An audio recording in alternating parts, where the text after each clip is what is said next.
Hi guys, welcome back to Christy's Book Corner. I'm your host, Christy Mason, and today we're going to read Inkheart,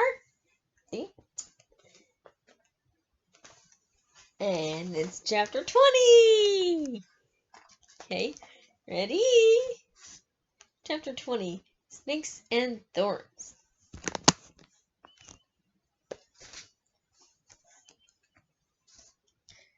Behind them,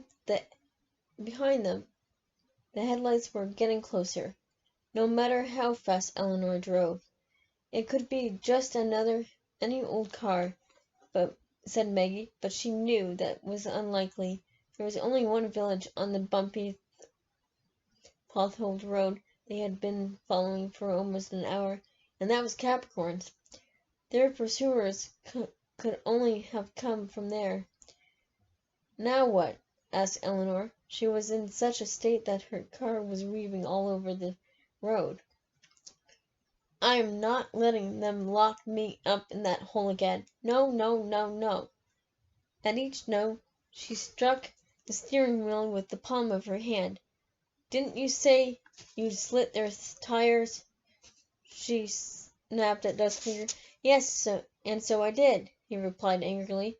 Obviously, they thought of that kind of thing. Ever heard of spare tires? Go on, step on it. There ought to be a village quite soon. It can't be far away now. If we can make it that far. If this is the question, said Eleanor, tapping the fuel gauge. I've got enough gas for another about 10 kilometers, 20 at the most. But they never got that far. As they swerved around a bend, one of the front tires blew out. Eleanor only just managed to wrench the steering wheel around before the car skidded off the road. Maggie screamed, burying her face in her car, her hands trembling. For a terrible moment, she thought they would come to a plunge down the steep slope into their left, the bottom of which disappeared in the darkness, but the car slid to the right, scraping its fender against those slow stone walls on either side of the road, gave a last gasp, and came to a halt under the low branches of a chestnut oak that leaned over the road. Oh, hell, hell, bloody hell, swore Eleanor under her seatbelt. Everything all right? Now I know why I never trusted cars, muttered Dustfinger, opening his door. Maggie sat there trembling all over. Mo pulled her out of the car and looked anxiously at her. Are you all right? Maggie nodded. Farid climbed out of on Dustfinger's side. Did he still think he was dreaming? Dustfinger stood into the road, backpack over his shoulder, listening. The unmistakable sound of the engine came piercing through the night from far away. We must get the car off the road, he said. What? Eleanor looked at him in horror. We'll have to push it down the slope. My car? Eleanor was almost screaming. He's right, Eleanor, said Mo. Perhaps we can shake them off that way. We'll push the car down the slope. They may not notice in the dark, and even if they do, they'll think we went off the road. Then we can climb up the hill on the other side and hide among the trees. Eleanor cast a doubtful glance at the hill on the right. But it's much too steep, and what about the snakes? I'm sure Besta has a new knife by now, Dustfinger reminded her. Eleanor gave him her darkest look, and without another word, went around to the back of her car to check inside the trunk. Where's our luggage? She asked. Dustfinger looked at her with amusement. I expect Basta dived in and out among Capricorn's maids. He likes to interrogate himself with them. Eleanor looked at him as if she didn't believe a word of it. But then quickly closed the trunk, braced her arms against the car, and began to push. They couldn't do it.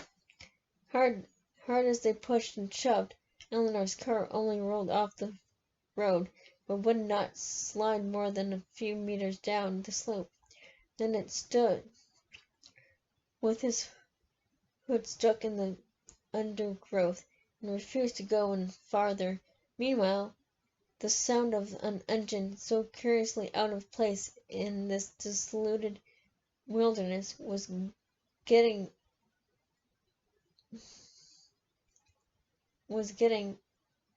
alarmingly loud. Dustfinger gave the upstate car a final kick, and they all climbed back onto the road, sweating. After climbing over an ancient wall on the other side, they struggled on up the slope. Anything to get away from the road itself. Mo hauled Maggie along beside him whenever she got stuck, and Dustfinger helped Farid. Eleanor had her work out because herself up the hillside, which was crisscrossed with low walls that had been built in a laborious attempt to wrest narrow fields and orchards from the poor soil. Somewhere to grow a few olive trees and grapevines, anything that would bear fruit here. But the trees had run wild, and the ground was covered with fruit that was no longer harvested, for the people who once lived here had long since left to find an easier life elsewhere. Keep your hands down, gasped Dustfinger, ducking behind one of the ruined walls. They're coming. Mo pulled Maggie down under the nearest tree. The tangled thorn bushes grew among its gnarled roots were just tall enough to hide them. What about the snakes? Eleanor whispered as she stumbled after them. Too cold for snakes at the moment, whispered Dustfinger from his hiding place. Haven't you learned anything from all those clever books of yours? Eleanor was about to snap back at an answer, but Mo had quickly put a hand over her mouth to keep her quiet. The vehicle appeared on the road below them. It was the white delivery van in which the guard had been sleeping. Without slowing down, it drove past the place where they had pushed Eleanor's car over the slope and disappeared around the next bend. Relieved, Maggie was about to raise her head above the thorn bushes when Mo pushed her back down again. Not yet, he murmured, staring his ears. The night was perfectly still. Maggie had never known one like it. It was as if she could hear the trees breathing. The trees, the grass, the night itself. They watched the van headlights emerge on the slope of the next hill.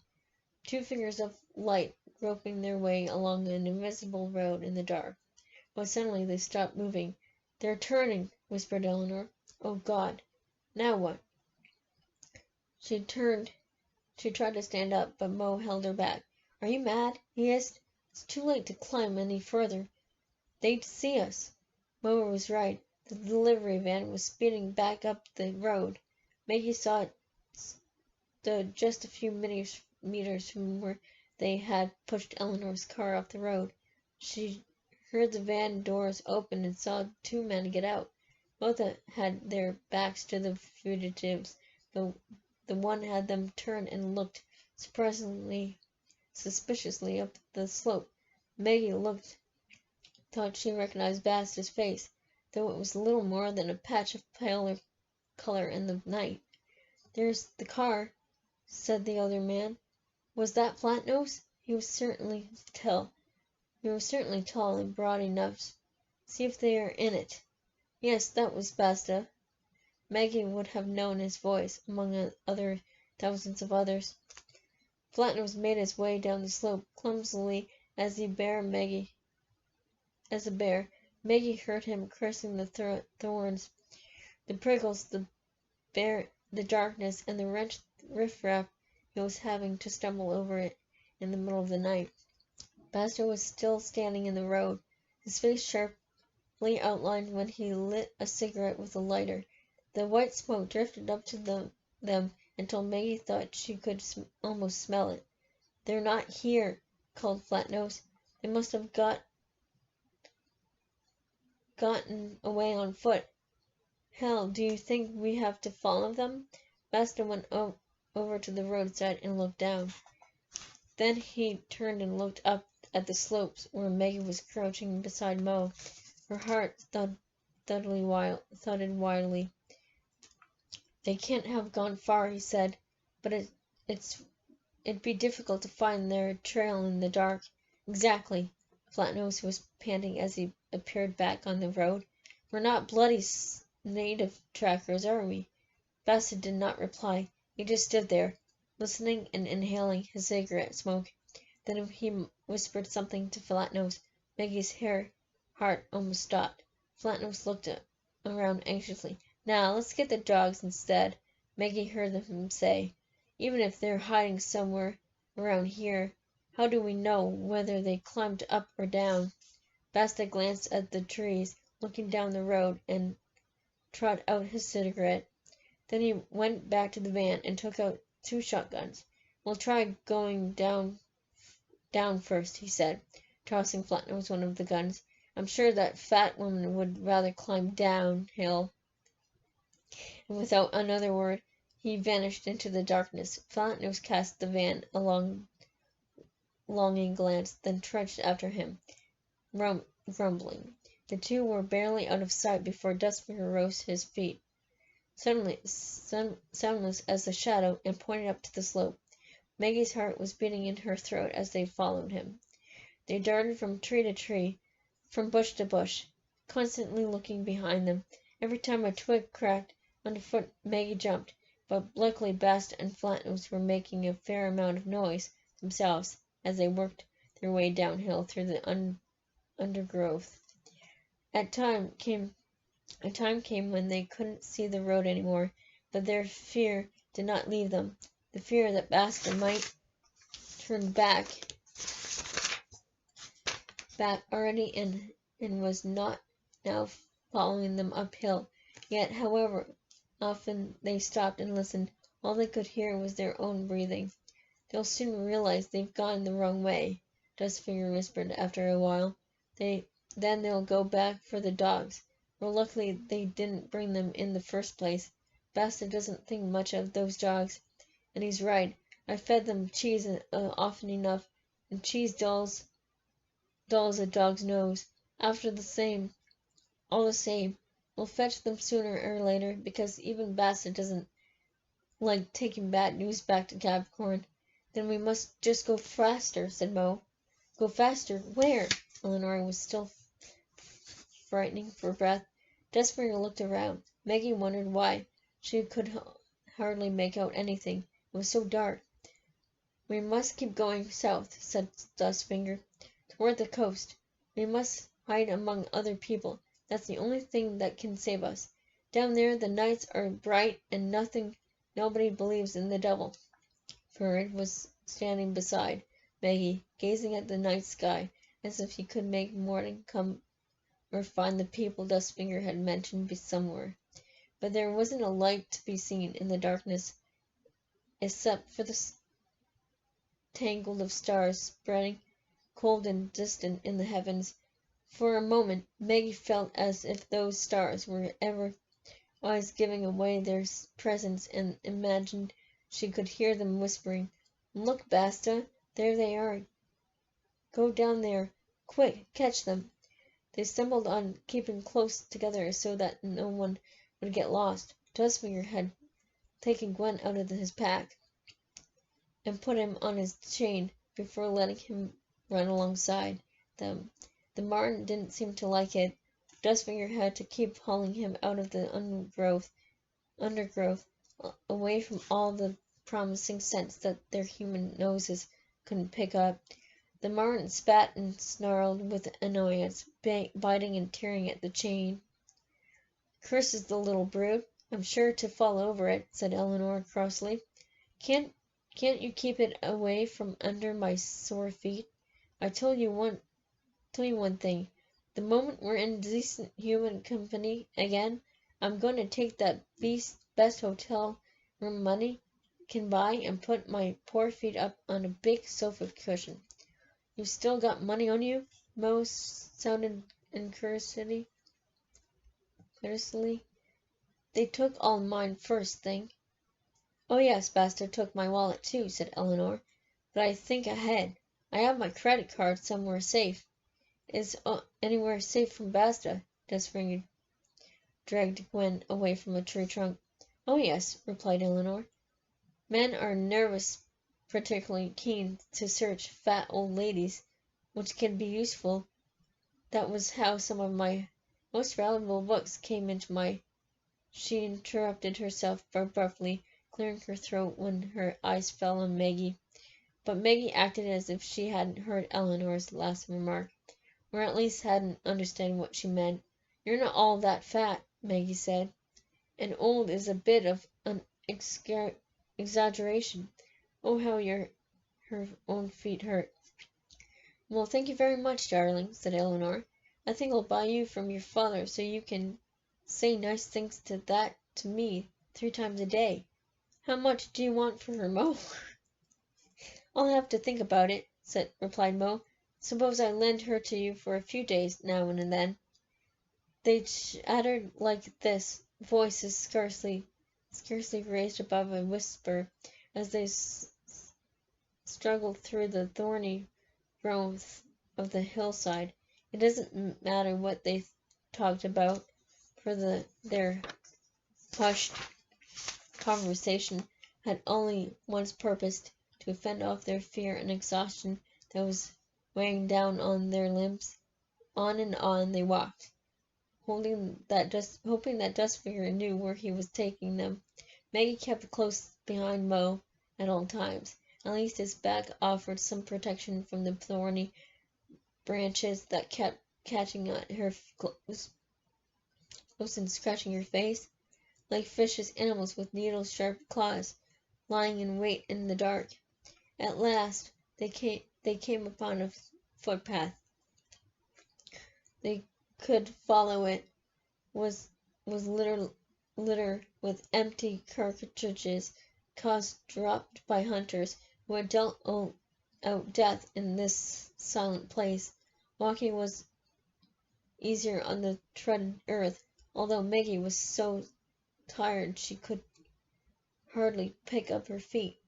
When she stumbled against the back of Mo's legs for the second time, he put her on his back and carried her as he used to do before she could keep up with his long legs. He had called her Little Flea, in those days, a Feather Girl, or Tinker Bell, after the fairy in Peter Pan. Sometimes he still called her Tinker Bell. Wearily, Maggie rested her face against his shoulder and tried to think of Peter Pan instead of snakes, or men with knives, but this time her own story was too strong to give away to an invented one. Mo was right. Fear devours everything. If it was a long time since Faraday had said anything. Most of the time he stumbled along after Dustfinger. He seemed to have taken a fancy to Gwen. Whenever the Martin's chain got caught up somewhere, Faraday would rush to free him, even if Gwen only hissed at him in return and snapped at his fingers. Once he sank his teeth into the boy's thumbs and made it bleed. Well, do you still think this is a dream? Said Dustfinger, ironically, as Faraday wiped the blood away. The boy didn't answer. She just exclaimed his sore thumb. Then he sucked it and spat. What else could it be? He asked. Dustfinger looked at Mo, but he seemed to steep in thought. He didn't notice the glance. How about another story? Said Dustfinger. Faraday laughed. Another story? I like that idea. I've always been fond of stories. Oh yes, and how do you like this one? Too many thorns? I wish it would get light, but at least I haven't had to work yet. That's something. Maggie couldn't help smiling.